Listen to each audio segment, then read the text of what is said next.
Okay, here we have our abdominal model. The two big vessels we see here are the inferior vena cava and then our abdominal aorta.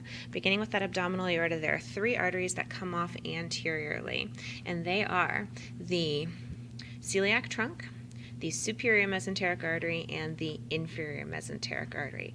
Those are unpaired arteries. They come off singly and off the anterior part of the aorta.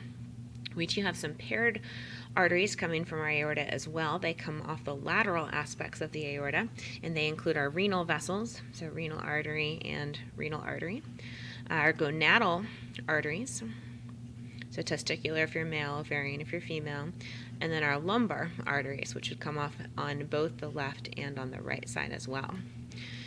The aorta continues down here to the bifurcation point. We have our common iliac arteries, and then here we see that common iliac split into an external iliac artery, which will supply our lower limb, and an internal iliac artery, which will supply our pelvis. The veins here have the exact same names. So we have a common iliac vein, an external iliac vein, which fuses with an internal iliac vein to make the common iliac vein. The two common iliac veins fuse together to make our inferior vena cava. I can also see renal veins. I can see some gonadal veins as well, and some lumbar veins.